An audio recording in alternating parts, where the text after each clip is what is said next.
Baik semenjak terjadi longsor minggu lalu, kami sudah menganalisa kondisi jalannya, kita sudah melakukan asesmen kondisi jalan, dan kami melihat jalan ini tidak cukup aman untuk digunakan karena potensi longsor masih ada, longsor lanjutan.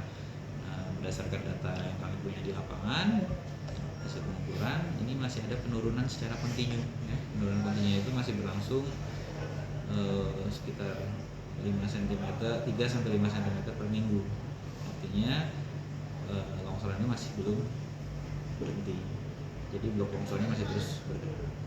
Nah, jadi upaya yang kita lakukan untuk saat ini adalah untuk menjamin keselamatan pengguna jalan, ya kita akan menutup dulu. Kita sudah menutup dulu jalan yang kita gunakan, dan kita juga sudah menjalin kerjasama dengan PT MSM, di mana kita menggunakan jalan khusus milik mereka.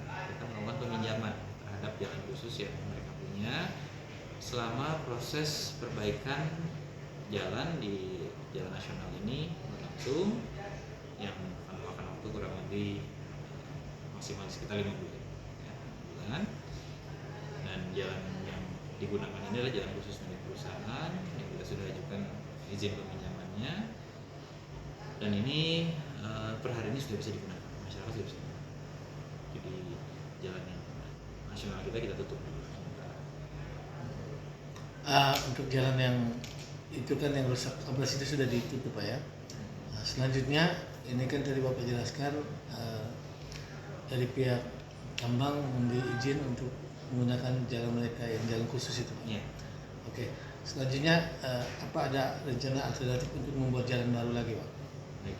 Jadi di lokasi jalan nasional kita upayakan perbaikan dengan melakukan pergeseran trase.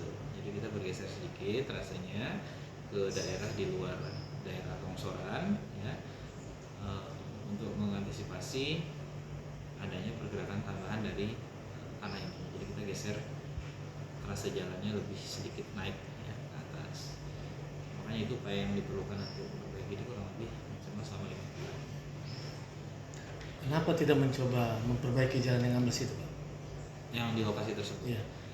Pertimbangannya pertama adalah di lokasi tersebut kita belum bisa memastikan longsoran ini masih terus aktif, ya. Jadi kita longsoran masih terus aktif. Dari data yang kita punya masih terus ada longsoran tiap hari, tiap minggu, dan dikhawatirkan upaya yang dilakukan perbaikan di sana saat ini tidak maksimal karena bidang longsornya ini cukup dalam, ya, cukup dalam. Dan dari data yang kami punya, hasil survei dan hasil penyelidikan tanah di lapangan, masih lebih aman dan lebih efisien ketika kita menggeser, cuma kita memperbaiki di tempat. Berarti sudah tidak layak nih Pak ya? Sementara ini untuk segmen, ya, untuk segmen yang longsor sekarang tidak layak. Sudah pernah dibuat kajian atau audit Pak apa penyebab longsoran tersebut? Sudah kita cek, penyebabnya memang ada blok longsor di bawah yang cukup dalam dan cukup besar, dan ini merupakan bagian dari longsoran yang pernah terjadi juga dari 2021 yang masih bergerak terus sampai sekarang. Jadi solusi yang paling efisien untuk saat ini adalah kita akan menggeser trase.